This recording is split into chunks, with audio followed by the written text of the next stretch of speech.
Vamos a estar estudiando esta noche Isaías 12, del 1 al 6. Todo el capítulo es un capítulo corto y el tema es participar del reino nos conduce a alabarle. El haber entrado en el reino nos conduce a alabarle.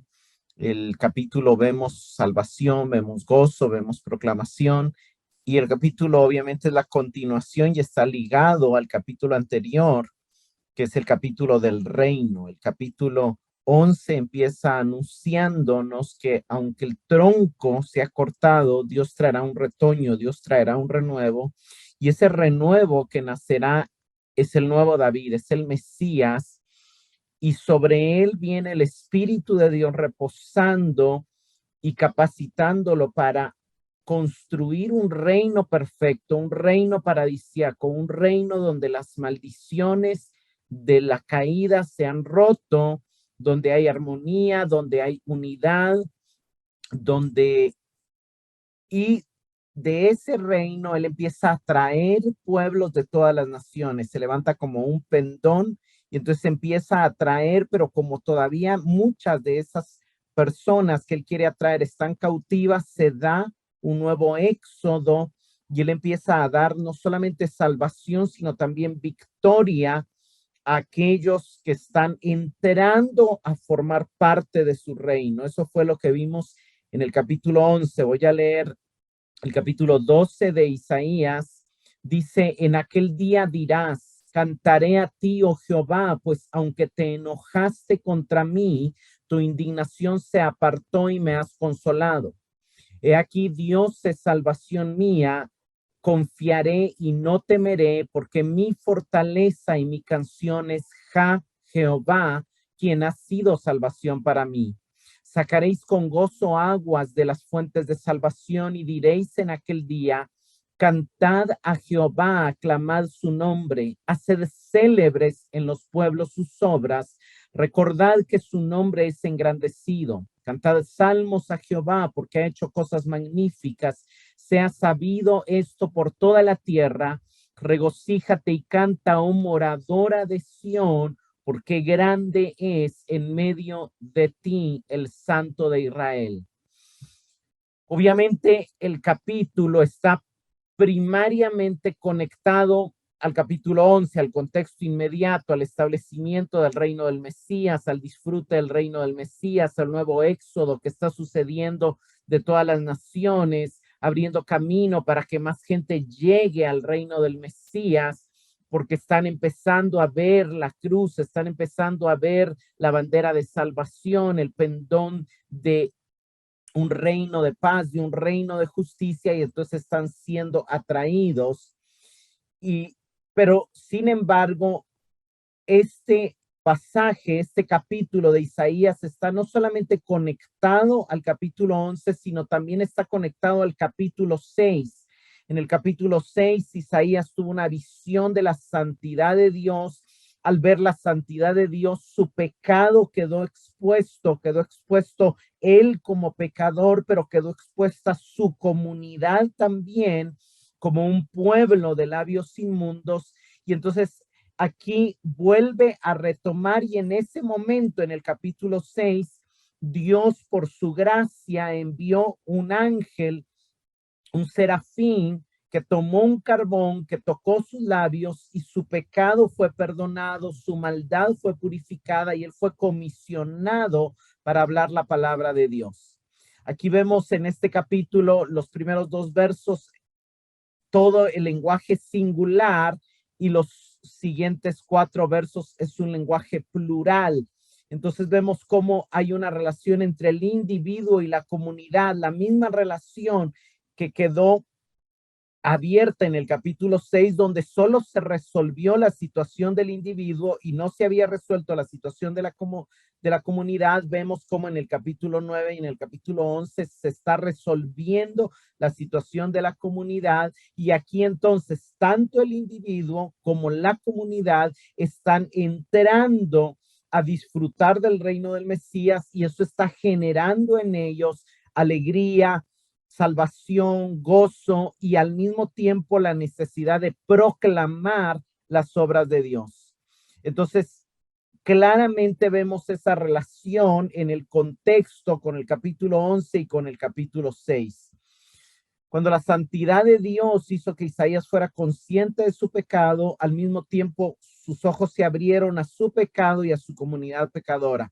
En ese momento no se concluyó el tema de la comunidad pecadora, pero aquí está Isaías mismo cerrando y confirmando que lo que pasó con él iba a pasar con la comunidad. Si Dios lo perdonó a él y mostró su gracia para él, también lo iba a mostrar su gracia con la comunidad. Luego vemos en el intermedio, por ejemplo, en el capítulo 8, encontramos a Isaías desarrollando ese compañerismo con un grupo de discípulos y vemos como en el 8:16, por ejemplo, Dios le dice, ata el testimonio y sella la ley entre los discípulos. Isaías ya tiene una comunidad de discípulos dentro de los cuales están sus hijos y luego en el 8:18 dice, yo estoy aquí, los hijos que Dios me dio y hemos decidido ser fieles, hemos decidido ser señales, hemos decidido guardar y creer en Jehová, no temer lo que los otros temen, sino temer a Jehová. Entonces, en los capítulos 9 y 11 se mantiene y se va desarrollando esa esperanza mesiánica. Viene el capítulo 9 y la luz brilla a los que están en tinieblas y en sombra de muerte y los libera del yugo de la esclavitud. Y en el capítulo 11 los introduce al reino de paz, a ese reino perfecto, en un mundo perfecto donde no hay más maldición y donde hay una completa armonía. Ahí la comunidad empieza a disfrutar y hemos explicado tanto en el capítulo 9 como en el capítulo 11 que esto es la iglesia. Obviamente en lo espiritual ya estamos en el ámbito perfecto de Dios, aunque obviamente nuestro cuerpo todavía está esperando la resurrección y el cumplimiento completo de esto. Ya en el espíritu, ya el reino de Dios es una realidad. La canción del capítulo 2 es una composición interesante y la voz profética, como dije en los primeros dos versos, se dirige a un individuo y pone un testimonio en su boca, luego se dirige a la comunidad y describe primero el disfrute de su salvación para luego decirles que deben decirse unos a otros, para luego también darles una comisión. Hay un disfrute, pero también hay una comisión, hay un deleite, pero también hay una responsabilidad al entrar a formar parte de ese reino. Y terminalmente vemos cómo cierra nuevamente con un individual, mostrando esa unidad completa de la comunidad, ahora representada como hija de Sión, que es obviamente una figura de la iglesia, la mujer de Jerusalén, regocijándose en lo más importante, que es que Dios habita en ella. Entonces, esa es la visión completa del pasaje que contrasta esto, ¿verdad? Individuo, comunidad, y que obviamente contrasta la ira de Dios manifestada, por ejemplo, en el capítulo 8 por medio del reino de Asiria, con la salvación que trajo la venida del Mesías. Entremos al verso 1. Dice, en ese día o en aquel día dirás, cantaré a ti, oh Jehová, pues aunque te enojaste contra mí, tu ira se apartó y me has consolado. Cuando Isaías dice en aquel día, obviamente se está refiriendo al último día mencionado, y en el capítulo 11, versos 10 y 11, el escritor nos dijo también en aquel día, por ejemplo, en Isaías 11:10 dice, en aquel día las naciones acudirán a la raíz de Isaí, que será puesta como señal de los pueblos, y su lugar de reposo será glorioso. Explicamos que este día es el día en que Cristo es crucificado y es el día eterno que queda donde la cruz es anunciada y Dios está atrayendo a los pueblos y los pueblos están poniendo su esperanza en el Mesías y están entrando a un lugar de reposo, a esos tiempos de refrigerio que trae la salvación. Ese día, obviamente, del capítulo 11 se relaciona con el día en que el rey se vistió de justicia, se vistió de verdad y derrotó la maldad, y eso sucedió en la cruz. Eso lo dice el capítulo 11 de Isaías, versos 4, 5, 6. Él está anulando el mal, Él está destruyendo al impío. Obviamente eso sucedió en la cruz y eso va a suceder también en su segunda venida cuando va a terminar de destruir. Una victoria en la cruz que se consumará en su segunda venida. Pero ya desde el día de la cruz empiezan los pueblos a venir a Él por medio de la predicación del evangelio, por medio de la extensión del reino y empiezan a entrar en esa gloriosa morada. El verso 11 vuelve a decir del capítulo 11, entonces en aquel día Él levantará su mano para recobrar al remanente del pueblo que haya quedado regado en todo el mundo. Y entonces vemos que aquí hay un nuevo éxodo y hay una nueva reunión en Cristo, ya no solo de Israel, sino de todas las naciones y de todos los confines de la tierra.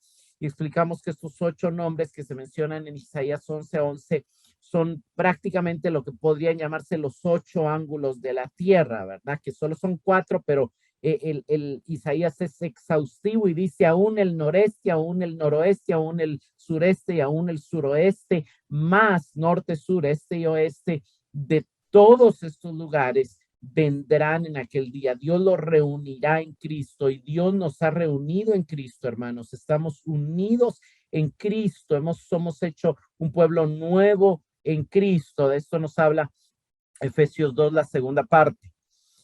Entonces dice, en aquel día, ¿qué día? Pues ese día que Él venció, ese día que Él nos atrajo a Él en la cruz, ese día que nos metió en el reposo de ser perdonados, que nos dio la paz de recibir vida eterna, de ser libres de la condenación, el día que salimos del reino de las tinieblas y fuimos trasladados para entrar al reino de su amado Hijo y de su luz admirable. ¿Qué pasará en aquel día? En aquel día dirás, cantaré a ti, oh Jehová. Aunque aquí la palabra cantaré a ti es el verbo yadá, que se traduce más exactamente dar gracias. Entonces, algunas versiones dice, a ti doy gracias, oh Jehová. En aquel día dirás, a ti doy gracias, oh Jehová. Y lo vuelve a mencionar en el verso 4. El punto es que así como el antiguo éxodo ocasionó diferentes cantos individuales, Moisés pronunció un canto, María pronunció un canto y todo el pueblo se unió a ellos en alabanza al Señor. Este nuevo éxodo que nos relata Isaías 11, lo primero que produce es cánticos individuales, acciones de gracias al Señor. Y aquí quiero que vayamos a Colosenses 3:16. La palabra de Cristo mora en abundancia en vosotros, enseñándonos y exhortándonos unos a otros en toda sabiduría, cantando con gracia en vuestros corazones al Señor, con salmos e himnos y cánticos espirituales. Vemos que la palabra more abundantemente y cántenla. No solamente enséñenla, no solamente háblenla, no solamente mediten en ella, sino tomen la palabra y hagan de ella un motivo de canción, de poesía, de gozo. Y háganlo con gracia en sus corazones y produzcan salmos, produzcan himnos, produzcan cánticos espirituales. Hermanos, la Biblia enfatiza mucho. Nosotros sabemos que en la mayoría de iglesias y en los servicios, normalmente hay palabra que generalmente es lo principal, pero también hay alabanza. ¿Por qué? Porque la Biblia nos manda alabar al Señor. Muchos salmos ordenan, alaben al Señor con todo su corazón, alaben al Señor sus obras, alaben al Señor con regocijo. ¿Y por qué? Porque el Nuevo Testamento también nos dice que cuando nos reunimos tenemos que tener cantos, tenemos que tener salmos, tenemos que tener himnos. O sea, eso es parte de cómo Dios diseñó que funcionara la comunidad. Obviamente este es un estudio bíblico y aquí pues no es como el mejor espacio para ponernos a cantar, pero para eso están las reuniones congregacionales. Pero ¿por qué va a cantar? ¿Por qué va a dar gracias? porque hay un entendimiento de lo que sucedió. Porque aunque te enojaste contra mí, tu ira se apartó y me has consolado. Hermanos, la Biblia habla mucho de la ira de Dios y el evangelio de la gracia solo se entiende si se entiende la santidad de Dios y si se entiende la ira de Dios. ¿Cuál es la razón de mi canción? ¿Cuál es la razón de mi gratitud? Que tu ira se apartó, que la ira que encendió mi pecado y que me hacía merecedor de castigo, de alguna manera fue aplacada. La manera obviamente es el Mesías. Eso lo va a explicar Isaías en el capítulo 53. Aquí solo está profetizando lo que va a suceder. Va a haber un entendimiento en el pueblo de Dios de que Dios estaba enojado, de que el pueblo merece la ira de Dios, pero que también ese mismo Dios que se enoja es el mismo Dios que provee los medios para que su ira sea aplacada y para proveer consuelo o restauración y salvación a su pueblo. Vayamos a Isaías 6, del 3 al 5. Y el uno al otro daba voces diciendo, Santo, Santo, Santo, Jehová de los ejércitos, toda la tierra está llena de su gloria. Y los quiciales de las puertas se estremecieron con la voz del que clamaba, y la casa se llenó de humo. Entonces dije, ay de mí, que soy muerto, porque siendo hombre inmundo de labios y habitando en medio de pueblos que tienen labios inmundos, han visto mis ojos al Rey, Jehová de los ejércitos. ¿Cuál fue la expresión de Isaías? Ay de mí que soy muerto. Él estaba consciente que él era pecador y que la santidad de Dios en relación con el pecado le hacían merecedor de muerte. Él conocía la santidad, la justicia y la ira de Dios. No era algo oculto para él, ni era algo que él negaba. Eso le permitió disfrutar la gracia, eso le permitió más disfrutar el perdón.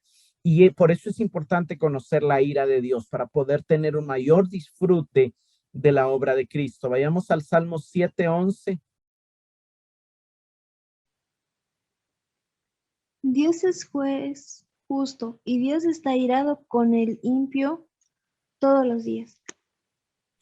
Dios está airado todos los días contra el impío. A él le enoja el pecado de la humanidad, porque la ira de Dios se revela contra el cielo, desde el cielo, contra toda impiedad e injusticia de los hombres, que con injusticia restringen la verdad. O sea, y Pablo en Romanos 2 vuelve a decirle al religioso, ¿por qué estás acumulando cuando tu corazón no está arrepentido? Romanos 2, 4 y 5, estás acumulando ira para el día de la ira y de la revelación del justo juicio de Dios. O sea, hay una realidad de un Dios airado que necesita castigar el pecado. Entonces, esa ira de Dios está ahí a menos que de alguna manera se apacigüe, y esto es lo que la Biblia llama propiciación. Y eso es lo que Cristo hizo. Cristo vino a propiciar la ira de Dios. La reconciliación no es nuestra voluntad de tener a Dios, sino la voluntad de Dios de tenernos, de acercarnos a Él. Vemos a Dios propiciando su ira en el antiguo pacto a través de la muerte de animales y del derramamiento de sangre, y en el nuevo pacto a través del sacrificio de Cristo. La primera vez que vemos la ira de Dios, por ejemplo, es el día de la muerte de los primogénitos, donde el ángel desciende, pero Dios le da a su pueblo la clave de tomar sangre del cordero como su protección o como su cobertura. Y entonces para estas familias la ira de Dios se convirtió en consuelo. Desde el punto de vista humano, el mejor clamor es: Señor, deja que tu ira se aparte. Es el único y suficiente recurso. Nosotros no podemos hacer nada para apartar su ira, pero Él nos ha dado medios para apartar su ira, que en el caso del antiguo pacto eran los sacrificios, y en el caso de nosotros es la fe en el sacrificio de Cristo, que propició o aplacó o satisfizo la justicia de Dios, aplacando su ira. De hecho, en el capítulo 10 se había mencionado a Siria, y cuando Dios habla de Asiria, dice, a Siria lo he tomado como vara de mi ira, báculo de mi furor, y en su mano he puesto mi ira. Y lo mandaré sobre una nación impía y sobre el pueblo que ha encendido mi ira. Entonces, entender el evangelio es entender que la ira de Dios estaba sobre nosotros. Vamos a Efesios 2 y 3. En los cuales anduvieron en otro tiempo según la corriente de este mundo, conforme al príncipe de la potestad del aire, el espíritu que ahora opera en los hijos de la desobediencia.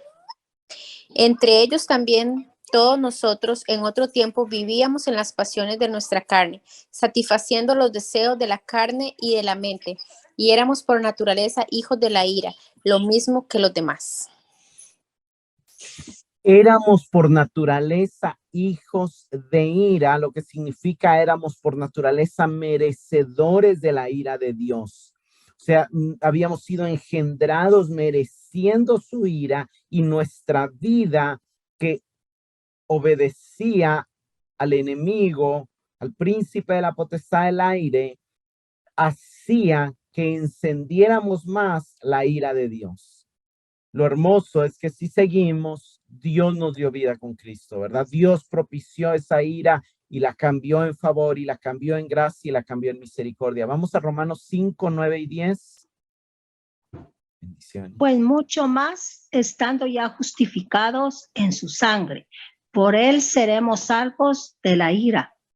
Porque siendo enemigos, fuimos reconciliados con Dios por la muerte de su Hijo.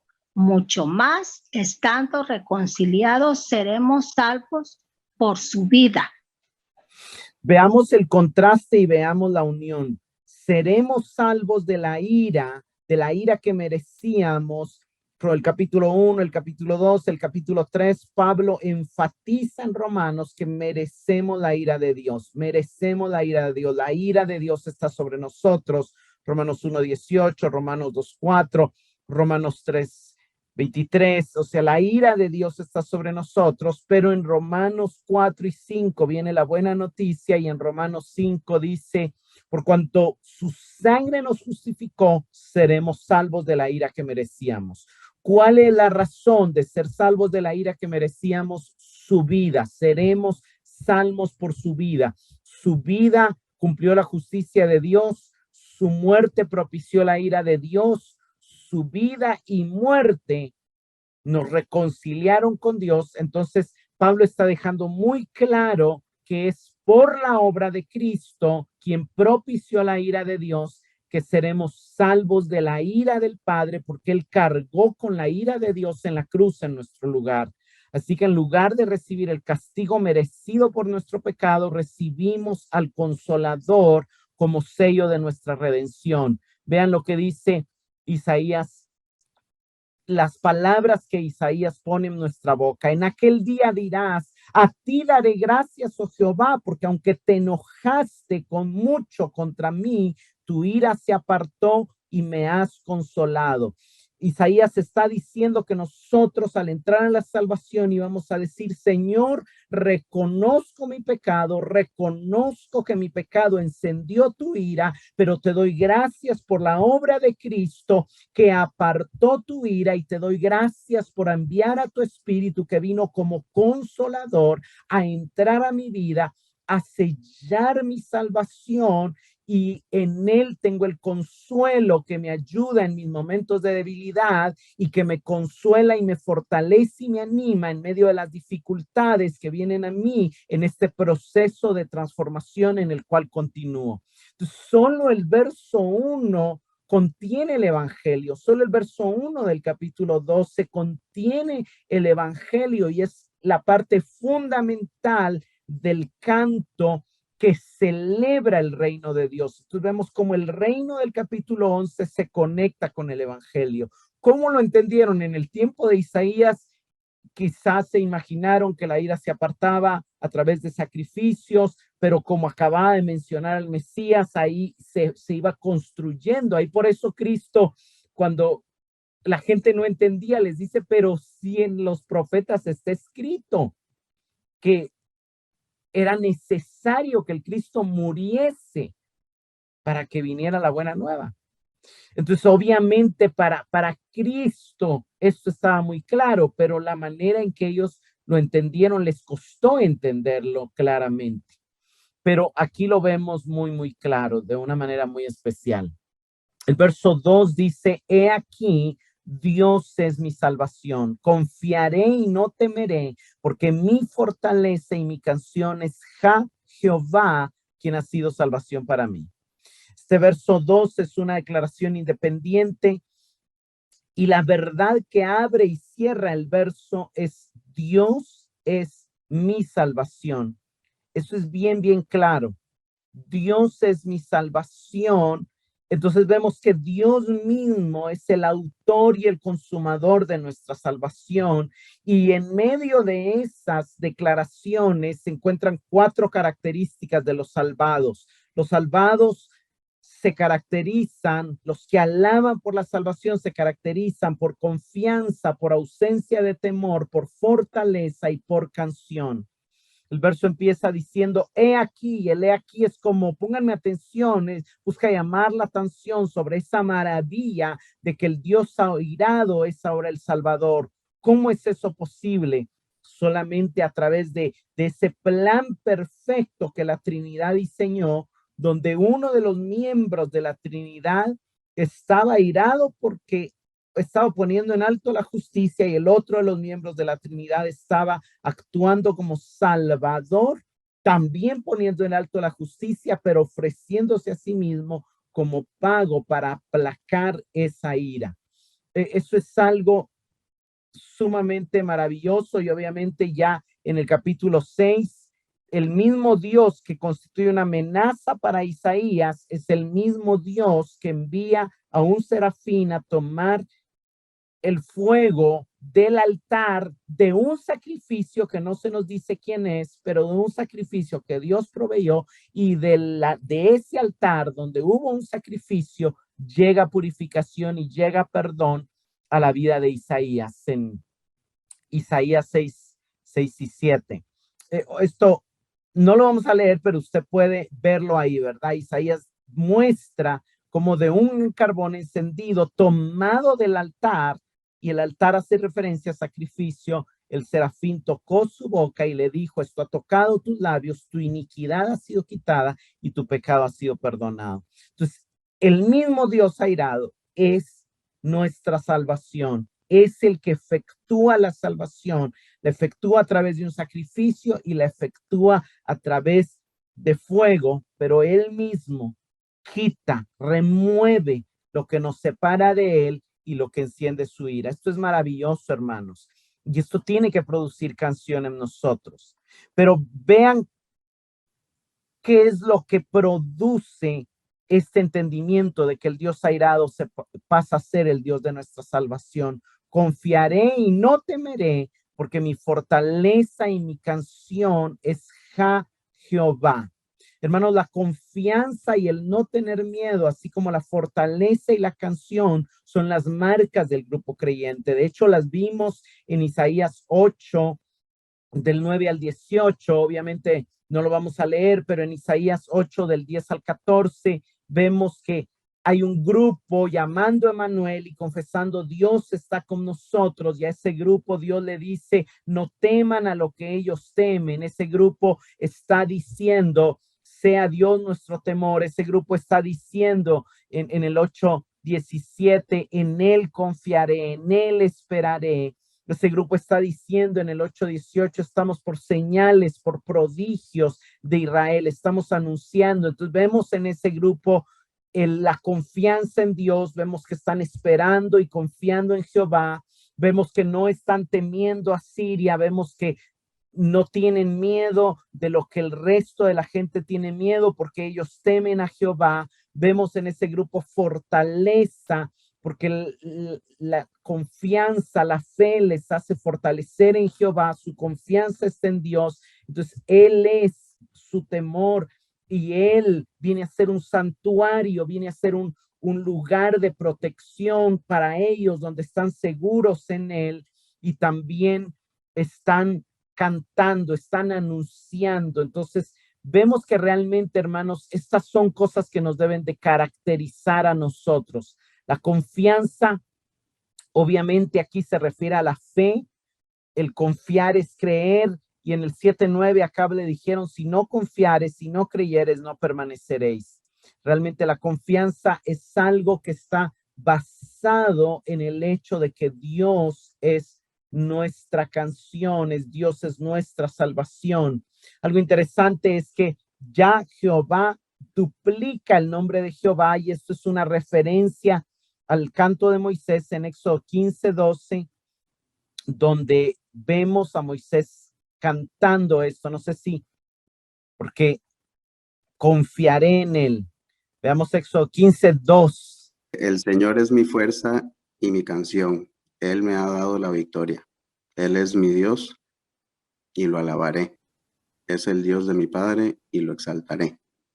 Amén. Vemos, el Señor es mi fortaleza. Aquí vemos una de las características: confianza, ausencia de temor, fortaleza y canción. Y aquí Dios es mi fortaleza, Dios es mi canción, Él ha sido mi salvación, Él es mi Dios, lo alabaré, Dios de mi Padre, lo enalteceré. Entonces vemos que obviamente hay una conexión entre este cántico que surge del Éxodo.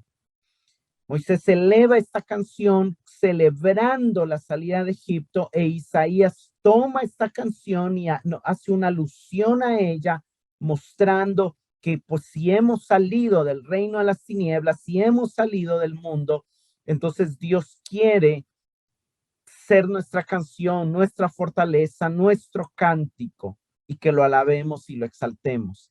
Hermanos, la marca objetiva de la salvación y el fruto de la fe es la fortaleza, esa durabilidad frente a la vida, y su marca es el canto, un brotar interior de la alegría. ¿Cómo demostramos que tenemos fortaleza? A través del gozo. El gozo es una muestra de fortaleza. Cuando alguien está muy débil, deprimido, triste, normalmente tiende a llorar, pero el que está alegre, dice Santiago, que tiene fortaleza, que tiene gozo, cante alabanzas. Otro de los pasajes donde vemos también que posiblemente está aludiendo Isaías al usar Ja Jehová es el Salmo 118, que usa muchas veces la expresión Ja. Y es un salmo que sería lindo leerlo completo, pero por el tiempo vamos a leer del 4 al 9 y luego del 14 al 19.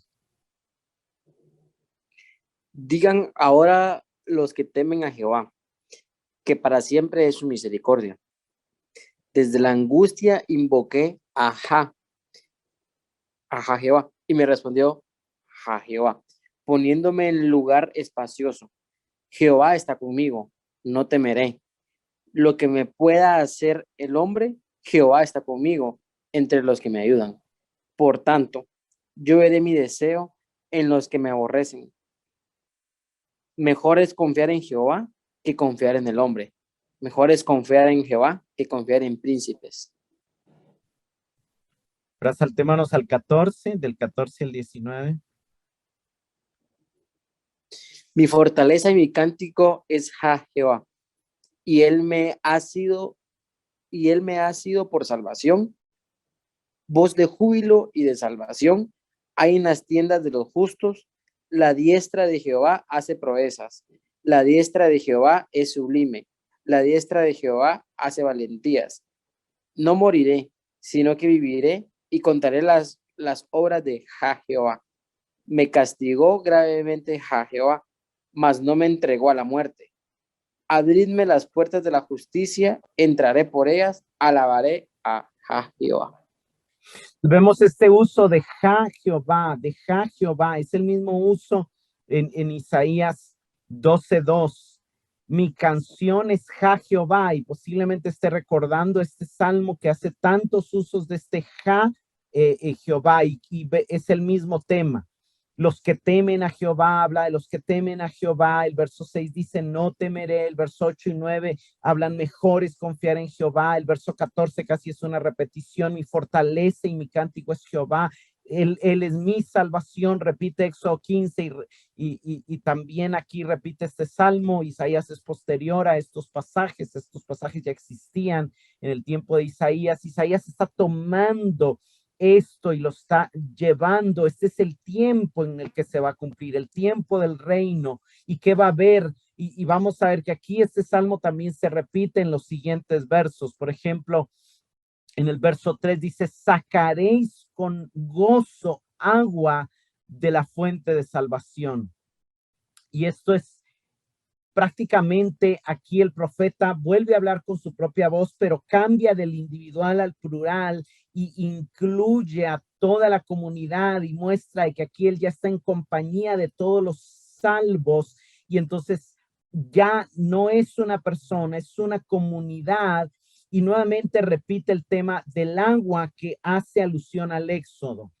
Después del Éxodo, ellos entraron al desierto y una de las mayores necesidades fue agua, pero hubieron varios momentos donde Dios siguió mostrando su salvación. Por ejemplo, en las aguas de Mara que estaban amargas, Dios le dio la instrucción a Moisés de echar un árbol y se volvieron dulces. En otro momento, luego de cansancio, en Éxodo 15:27 vemos que llegan a Elim y ahí aparece esta misma palabra, fuentes. Dice que en Elim había 12 fuentes de agua y 70 palmeras, un lugar de fuentes de agua donde empiezan a sacar con gozo el agua de las fuentes de salvación. Y también está el tema de el agua que brotó de la roca, ¿verdad? Que Pablo después nos dice que esa agua era Cristo. Entonces Dios le da la instrucción a Moisés de golpear sobre la peña y va a salir agua de ella. Entonces, este es el modelo que sigue Isaías. Y el mensaje de Isaías, hermanos, es que llegamos al reino, Dios aparta su ira, Dios nos da su perdón, pero Dios continúa ministrando salvación a nosotros, porque aún ya salvos, aún en el reino, hay momentos de sed, hay momentos de angustia, hay desiertos que atravesamos, y entonces vienen esos momentos donde Dios hace aparecer fuentes, o Dios nos lleva a lugares como Elim, donde hay fuentes de salvación para renovar nuestro gozo. Y entonces con gozo, como iglesia, vamos a sacar agua de las fuentes de salvación. Obviamente esa agua tiene que ver con vida, tiene que ver con saciedad, tiene que ver con plenitud que está produciendo gozo, gritos de júbilo, alegría, que lo vamos a ver en el verso 5 y 6 y que también es una referencia al Salmo 118. Hay una transformación que continúa en el interior del salvado y Jesús nos explica que Él es el único capaz de proveernos de las aguas de esta salvación. Vayamos a Juan 4 del 13 al 14.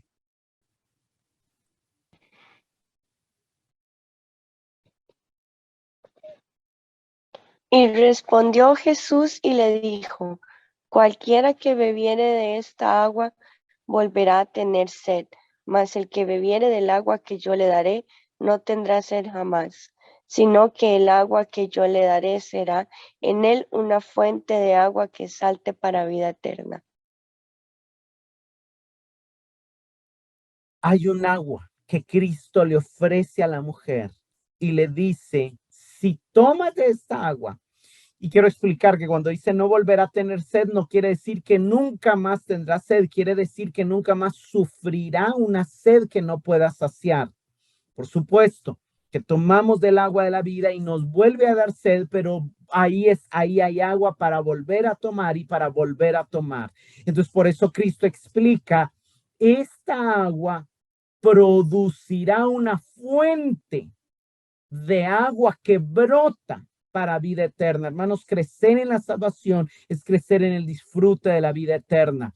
Y el agua, cada vez que tomamos agua de la palabra de Dios, que tomamos agua de la presencia de Dios, que tomamos agua de tener experiencias con Dios, entonces ahí estamos creciendo en el disfrute y en el avance de esa vida eterna. Jesús no quería decir que una vez lo ibas a experimentar y ya nunca más ibas a volver a tener sed, sino que nunca más ibas a volver a sufrir sed, es la idea, porque si no, no tendría sentido de que haya una fuente que brote. Hay una fuente que brote porque se va a volver a querer tomar más agua porque se va a volver a tener más sed, pero ya no se va a quedar esa sed sin ser saciada. La sed existe para ser satisfecha y la bendición de la salvación existe para seguir trayendo satisfacción a la sed de nuestra alma. Vayamos a Juan 7, 37 al 39.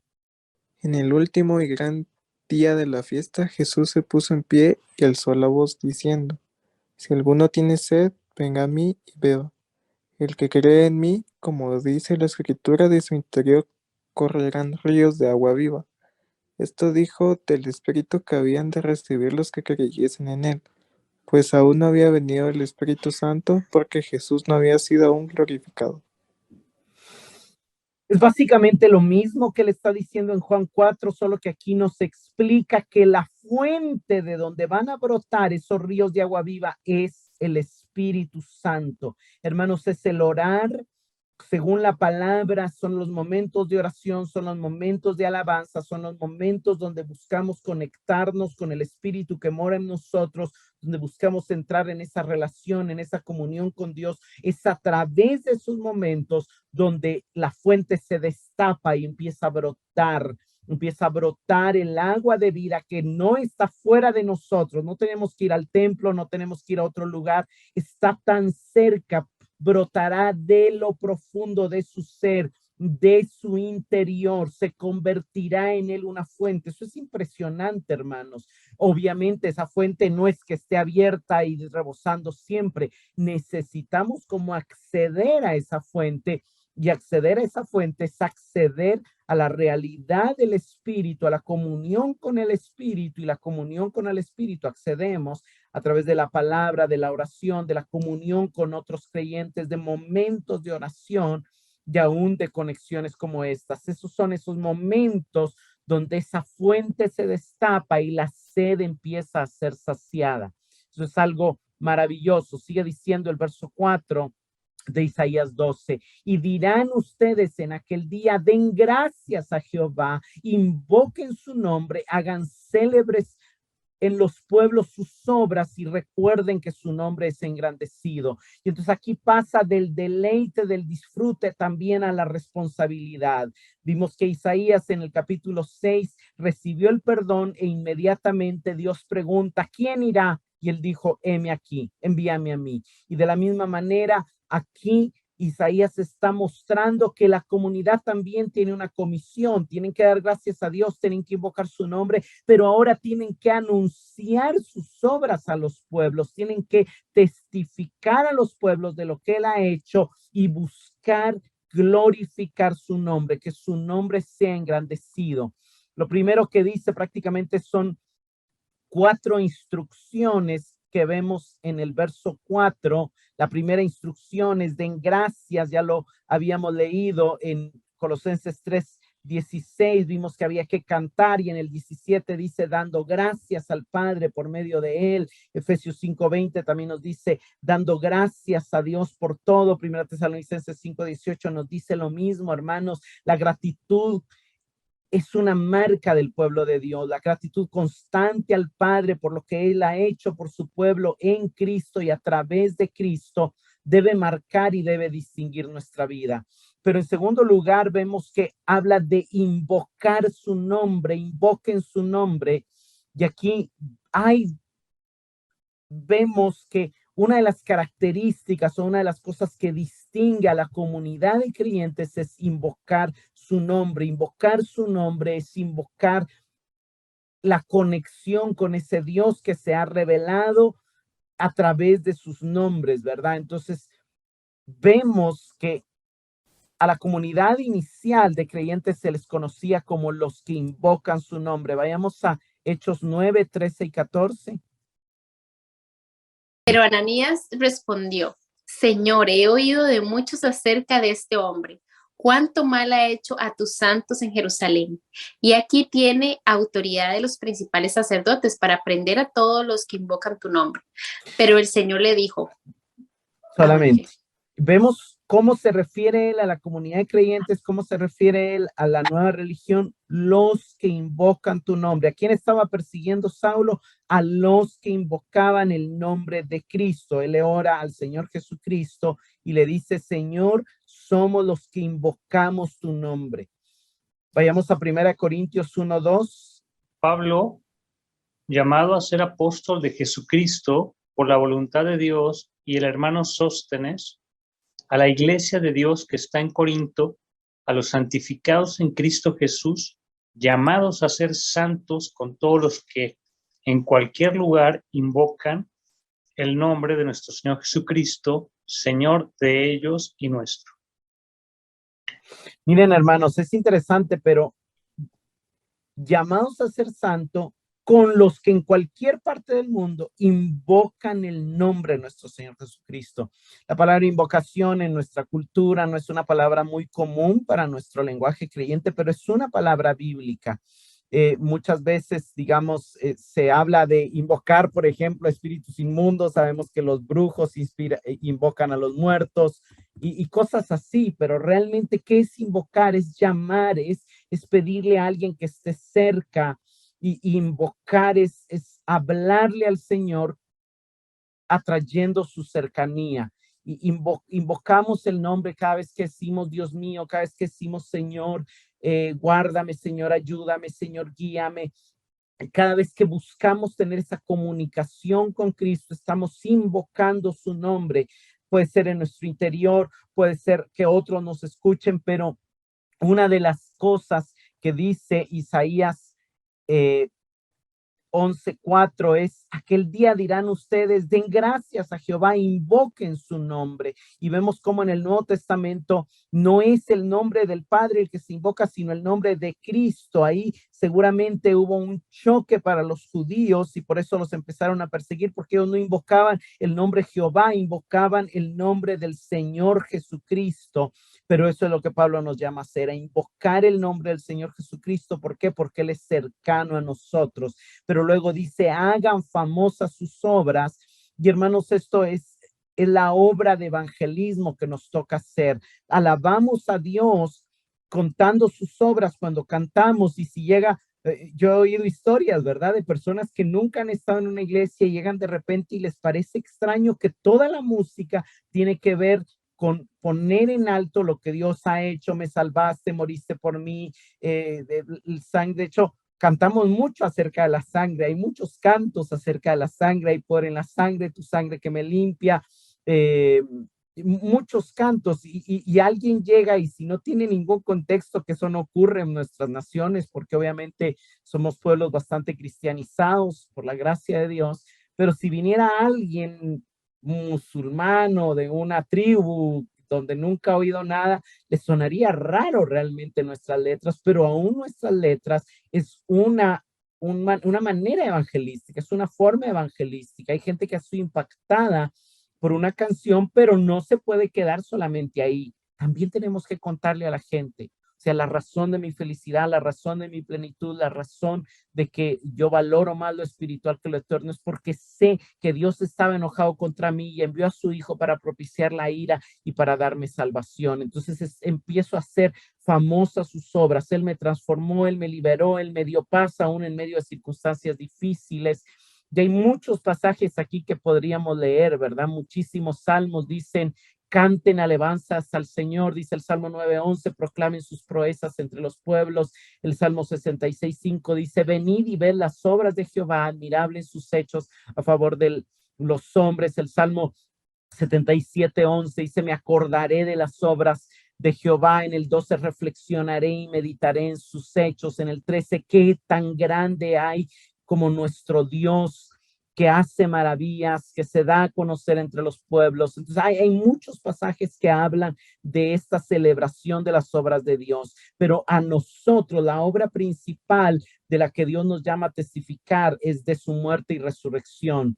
Cuando empieza Hechos, lo primero que Jesús le dice a sus discípulos, me serán testigos. Y luego Lucas dice en Hechos 4, y los apóstoles daban testimonio de la resurrección de Cristo. Ellos estaban dando a conocer el hecho de que Él había muerto pero que había resucitado y que a través de su muerte él había llegado a ser puesto como Señor y que ahora en su nombre había salvación.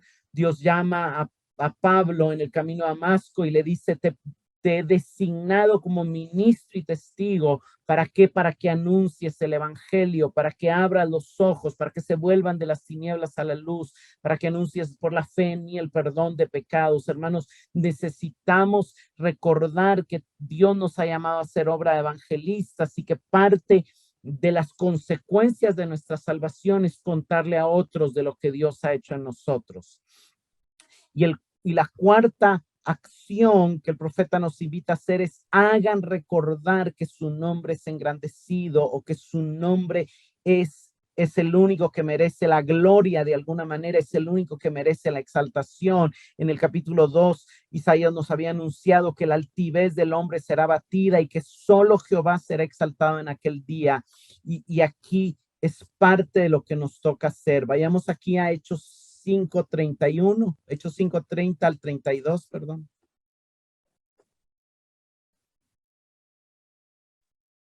El Dios de nuestros padres resucitó a Jesús, a quien vosotros habíais matado colgándole en una cruz.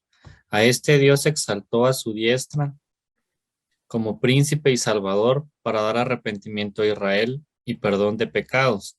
Y nosotros somos testigos de estas cosas, y también el Espíritu Santo, el cual Dios ha dado a los que le obedecen. Entonces vemos cuál era el testimonio principal de ellos, que Cristo había sido exaltado como príncipe y salvador y que Él es el que está, Él es el que merece la gloria, Él es el que salva, en Él hay perdón. Ese es el mensaje. Vayamos a 2 de Pedro 3:18. Antes bien, que crecer en la gracia y el conocimiento de nuestro Señor y Salvador Jesucristo, a Él sea la gloria ahora y hasta el día de la eternidad. Amén. Miren, hermanos, para los judíos era chocante que la gloria ahora a la iglesia no se le estaba dando a Jehová, no se le estaba dando a Dios, se le estaba dando a Cristo. Y obviamente al darle la gloria a Cristo se le da al Padre y se le da al Espíritu, porque el Padre fue el que envió a Cristo y el Espíritu fue el que fortaleció y el que ungió a Cristo. Pero Cristo es el principal actor en nuestra redención y salvación. A Él, a nuestro Señor y Salvador Jesucristo, a Él sea la gloria, ahora y para siempre. Isaías 12:5 dice, cantad salmos a Jehová porque ha hecho cosas magníficas, sea sabido esto por toda la tierra. No voy a profundizar mucho en esto porque es prácticamente una repetición de lo que ya vimos en el verso 4, solo aquí algo interesante es que esta palabra que se traduce cosas magníficas se podría traducir como él ha hecho cosas de acuerdo con su alta dignidad o de acuerdo con su majestad. Y en Isaías 2:10, Isaías había mencionado la majestad, pero le había dicho, escóndete de su majestad, escóndete en la peña. ¿Por qué? Porque todavía no había venido el Mesías, pero ahora ya se puede presenciar la majestad, porque él pudo seguir vivo después de ver la majestad ante el trono, porque hubo un altar, porque hubo algo que fue tomado del altar para purificar su pecado. Entonces él está recordando nuevamente esa majestad de Dios que contrasta con su salvación y es algo que debe ser sabido por toda la tierra. Cantemos salmos, pero cantemos salmos que pongan en alto su muerte, su resurrección, su salvación. Y termina el verso 6 diciendo, regocíjate y canta, oh moradora de Sión, porque grande es en medio de ti el Santo de Israel. Por tercera vez el profeta habla y vuelve a cambiar el verbo. Los primeros 2 versículos están en singular, los siguientes 3 versículos están en plural y aquí regresa a un femenino singular, pero ya el femenino singular es porque toda la comunidad ha alcanzado esa armonía que anunciaba Isaías 11:5, 6 y 7. Eso de ser uno, eso de morar el lobo con el cordero, están tan unidos que ya se representa como un pueblo, una ciudad que mora en Sión. Y entonces a esa comunidad moradora de Sión se le dice regocíjate regocíjate y canta. ¿Por qué? Porque no solo has sido perdonado, porque no solo has sido salvado, porque no solo saliste de Egipto, porque no solo Dios te reunió como remanente, porque no solo Dios te dio aguas de fuente de vida, sino porque habita en medio de ti el Santo de Israel. Y aquí vemos cómo Dios ahora está juntamente con su pueblo.